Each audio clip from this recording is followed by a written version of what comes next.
जय हिंद साथियों, स्वागत है आपसे का आपके अपने YouTube channel target with Ajit में।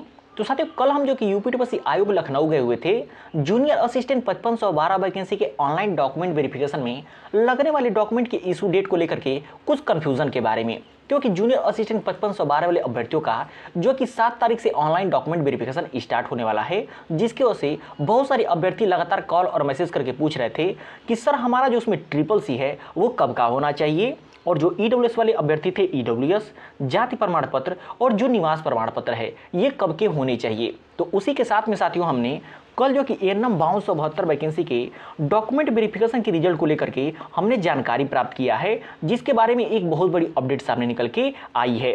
और एएनएम 5272 वैकेंसी का डॉक्यूमेंट वेरिफिकेशन कब से होगा, इसकी भी हमने अहम जानकारी लेकर के आई है, जिसके बारे में डिटेल में बताने वाले हैं। तो वीडियो को इन तक जरूर देखिएगा और चैनल पे नए हैं तो चैनल को सब्सक्राइब जरूर कर लीजिएगा। तो साथियों, सबसे पहले हम बात करें एएनएम 5272 वैकेंसी के डॉक्यूमेंट वेरिफिकेशन को रिजल्ट को लेकर के एक बहुत बड़ी अपडेट के बारे में। तो साथियों, जैसा कि हमने पिछले के वीडियो में आप सब लोग को बताया था कि एएनएम 5272 वैकेंसी का डॉक्यूमेंट वेरिफिकेशन का रिजल्ट आप सब को 15 मई के बाद कभी भी देखने को मिल सकती है। और कल हमने जो भी वहाँ पे अधिकारियों से बात किया तो हमको पता चला कि एएनएम 5272 वैकेंसी का डीबी रिजल्ट पे काम जो कि 99% समाप्त हो चुका है, और बहुत ही जल्द इसका 15 मई के बाद कभी भी एएनएम 5272 वैकेंसी का डीबी रिजल्ट जारी किया जा सकता है। यह एक बहुत बड़ी अपडेट सामने निकल के आ रही है, क्योंकि साथियों आप सब लोग को बता दें, वर्तमान समय में स्वास्थ्य विभाग में एएनएम कार्यकर्ताओं की बहुत ही कमी है, जिसकी वजह से एएनएम 5272 वैकेंसी के रिजल्ट पे बहुत ही तेजी से काम होगा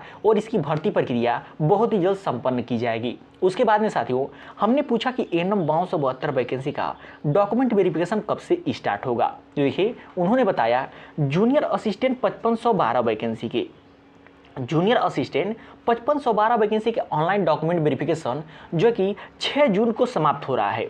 6 जून को समाप्त हो रहा है। तो जून से लेकर के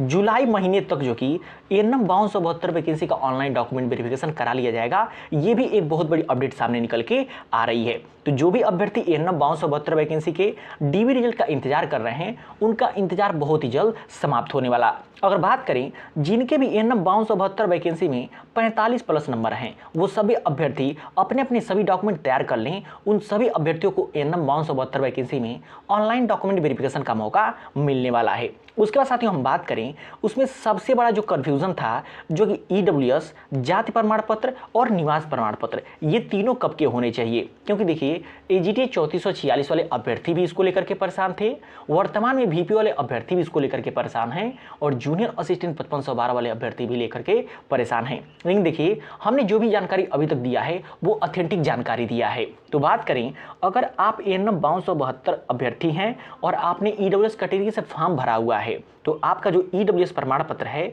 जब फॉर्म भरा गया था तब से लेकर के, और फॉर्म का लास्ट डेट था 27 नवंबर, तो तब से लेकर के यानी कि 1 अप्रैल से लेकर के 27 नवंबर के लास्ट तक का होना चाहिए एएनएम 5272 वैकेंसी की। अगर उससे एक भी दिन आगे या फिर एक भी दिन पीछे होता है तो आप सीधे अनरिजर्व कैटेगरी में काउंट होंगे। तो जो भी अभ्यर्थी ईडब्ल्यूएस कैटेगरी में आती हैं, उनका प्रमाण पत्र 1 अप्रैल से लेकर के 27 नवंबर के बीच तक का होना चाहिए। उसके बाद साथियों बात करें जाति प्रमाण पत्र को लेकर के, तो देखिए, जो भी अनरिजर्व कैटेगरी में आते हैं, जो भी अभ्यर्थी अनरिजर्व कैटेगरी में आती हैं, उनका जो कि निवास प्रमाण पत्र के लिए जो कि ऑप्शन नहीं आएगा। अगर बात करें जाति प्रमाण पत्र की, तो जो अनरिजर्व कैटेगरी में है उनका भी जाति प्रमाण पत्र नहीं लगेगा।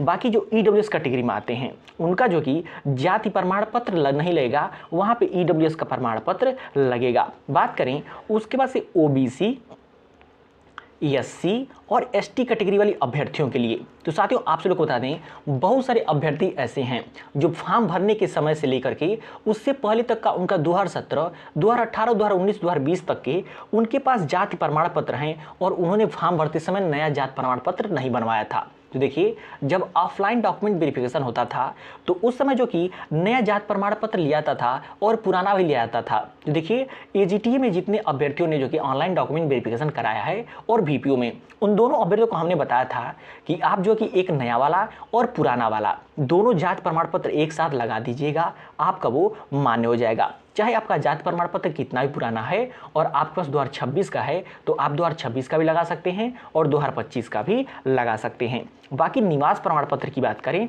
तो निवास प्रमाण पत्र भी आपका ऐसा ही नया पुराना दोनों हो तो दोनों को एक साथ आप मर्ज करके अपलोड कर दीजिएगा, आपको कोई भी प्रॉब्लम नहीं आएगी। लेकिन जाति प्रमाण पत्र में जो एससी और एसटी कैटेगरी में आते हैं उनका जो जाति प्रमाण पत्र है वो पुराना ही मान्य होगा। खास तौर पे एसटी कैटेगरी वाली जो भी छात्राएं हैं उनका पुराना वाला जो जाति प्रमाण पत्र है वही मान्य होगा, नया वाला जाति प्रमाण पत्र मान्य नहीं होगा। ये भी बात आप याद रखिएगा। अब हम अगर बात करें जो कि एएनएम 5272 वैकेंसी के ऑनलाइन डॉक्यूमेंट वेरिफिकेशन के लिए कौन कौन से डॉक्यूमेंट जरूरी हैं, कौन कौन से डॉक्यूमेंट लगेंगे, तो देखिए इससे भी पहले हमने जानकारी दिया आप लोगों को कि कौन कौन से डॉक्यूमेंट लगेंगे और एक बार फिर आज की इस वीडियो में बता रहे हैं कि कौन कौन से डॉक्यूमेंट आपके लिए जरूरी हैं। क्योंकि देखिए बहुत सारे यूट्यूब चैनल और टेलीग्राम चैनल के माध्यम से बहुत सारे प्रमाण पत्र गिनाए जा रहे हैं कि ये सब लगेंगे। तो देखिए हमने एजीटीए बीपीओ की ऑनलाइन डीबी कराई है, उसमें किसी प्रकार का ऐसे डॉक्यूमेंट नहीं लग रहे हैं। तो बात करें एएनएम 5272 वैकेंसी के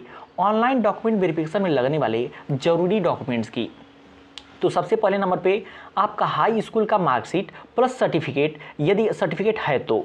उसके बाद बात करें इंटर का मार्कशीट, तीसरे नंबर पे एएनएम का मार्कशीट प्लस सर्टिफिकेट, चौथे नंबर पे एएनएम की डिग्री लगेगी और पांचवें नंबर पे जो आपका लगेगा ANM UP medical nursing registered certificate लगेगा। जो संविदा ली छात्राएं हैं उनका संविदा प्रमाण पत्र लगेगा, उसी के आधार पे उनको जो है कि संविदा का नंबर बाद में दिया जाएगा।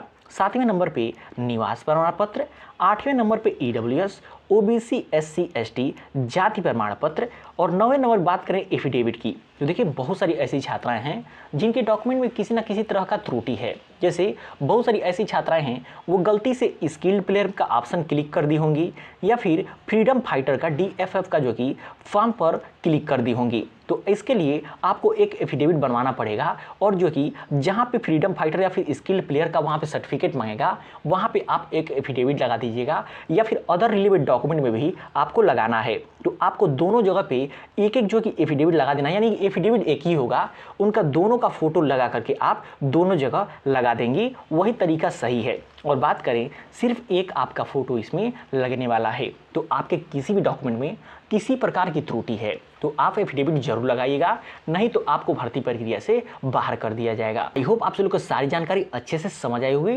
किसी प्रकार का कंफ्यूजन है तो आप कमेंट बॉक्स में कमेंट करके पूछ सकते हैं या फिर नीचे डिस्क्रिप्शन बॉक्स में हमारा व्हाट्सअप नंबर दिया गया है, आप वहाँ पे मैसेज करके हमसे पूछ सकते हैं किसी प्रकार का आपको कंफ्यूजन हो तो। बाकी आप चैनल पे नए हैं तो चैनल को सब्सक्राइब जरूर कर लीजिएगा।